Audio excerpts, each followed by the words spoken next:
小川未明、野原。大きな国とそれよりは少し小さな国とが隣り合っていました。当座その二つの国の間には何事も起こらず平和でありました。ここは都から遠い国境であります。そこには両方の国からただ一人ずつの兵隊が派遣されて国境を定めた石碑を守っていました。大きな国の兵士は老人でありました。そうして小さな国の兵士は青年でありました。二人は石碑の立っている右と左に番をしていました。至って寂しい山でありました。そして稀にしかその辺を旅する人影は見られなかったのです。はじめ互いに顔を知り合わない間は二人は敵か味方かというような感じがしてろくろくものも言いませんでしたけれど、いつしか二人は仲良しになってしまいました。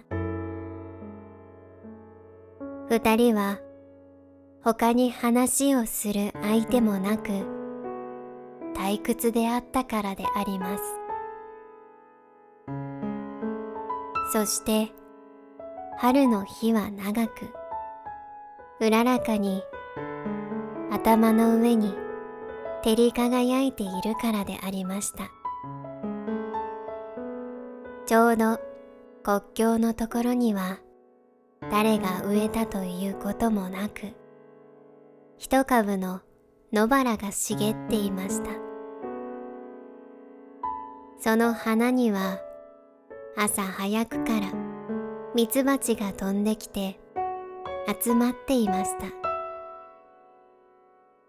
その心よい羽音がまだ二人の眠っているうちから夢心地に耳に聞こえました。どれ、もう起きようか。あんなにミツバチが来ている。と二人は申し合わせたように起きました。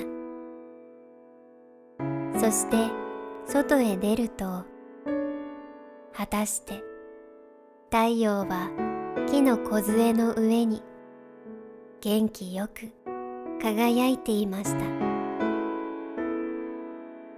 二人は岩間から湧き出る清水で口をすすぎ、顔を洗いに参りますと顔を合わせました。やあ、おはよう。いい天気でございますな。本当にいい天気です。天気がいいと気持ちがせいせいします。二人はそこでこんな立ち話をしました。頭を上げて辺りの景色を眺めました。毎日見ている景色でも新しい感じを見るたびに心に与えるものです。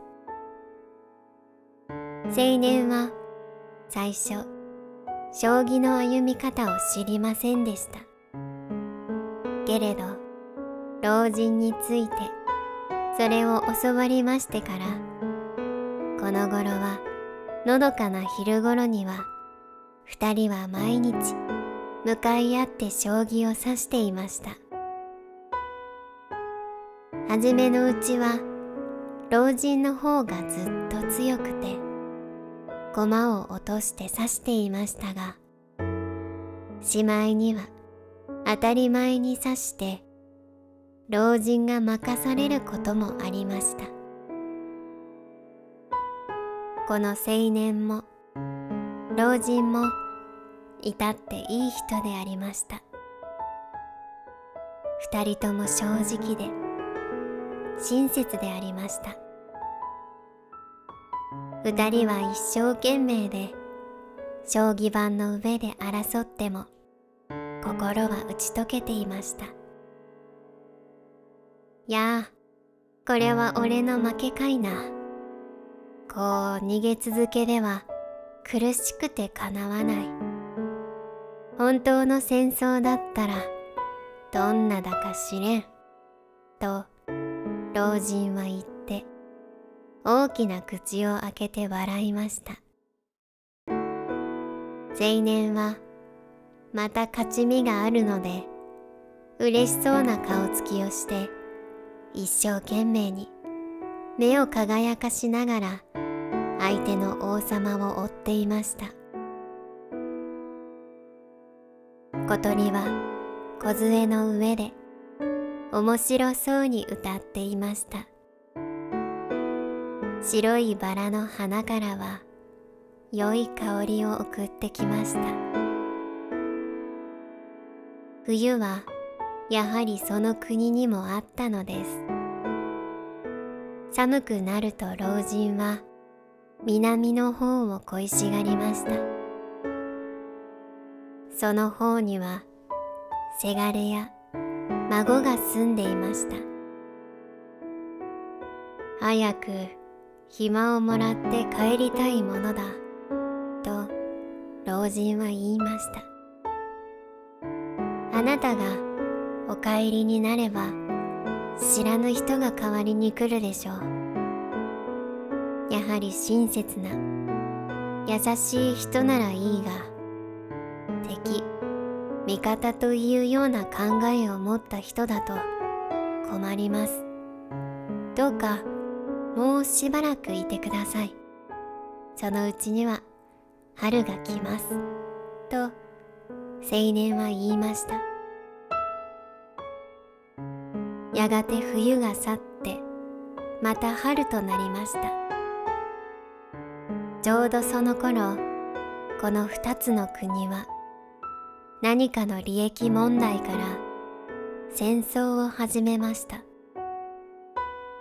そうしますと、これまで毎日仲睦まじく暮らしていた二人は敵味方の間柄になったのです。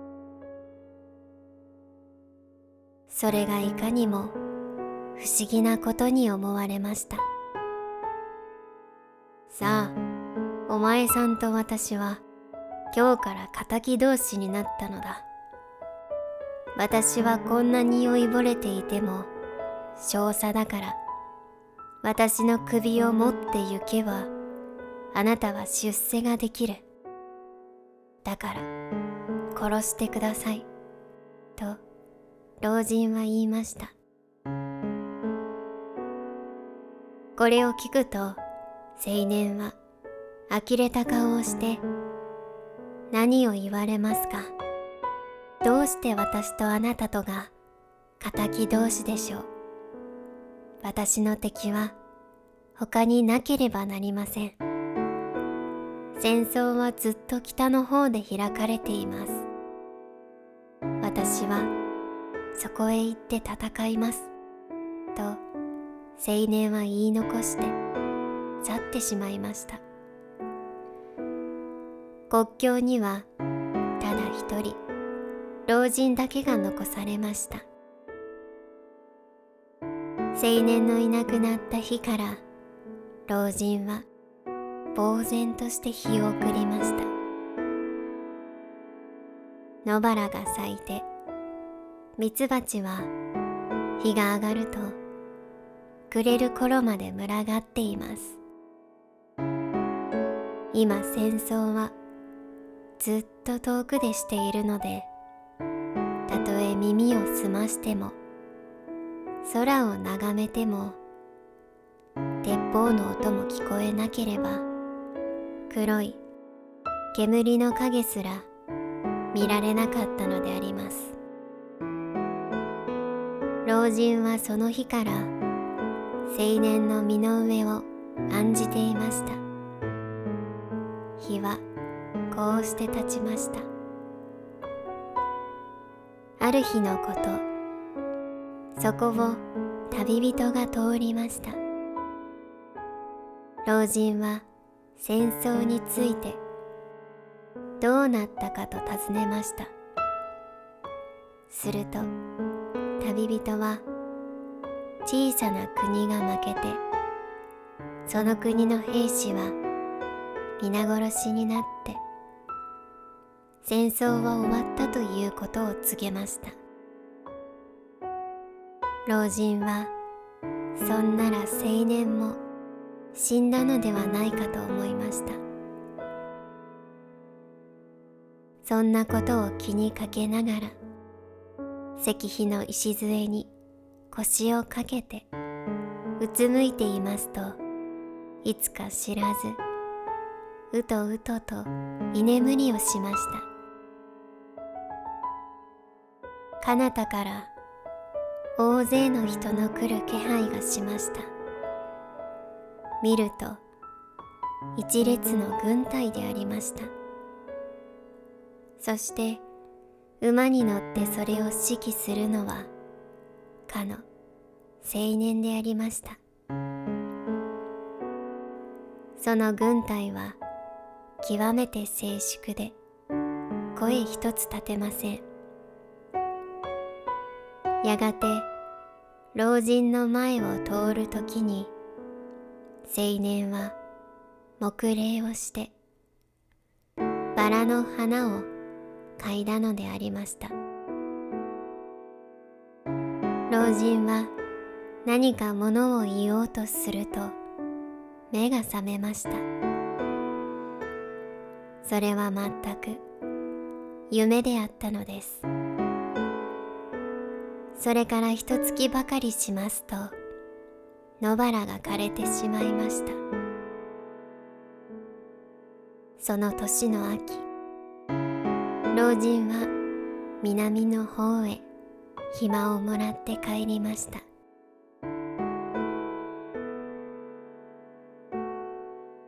小川未明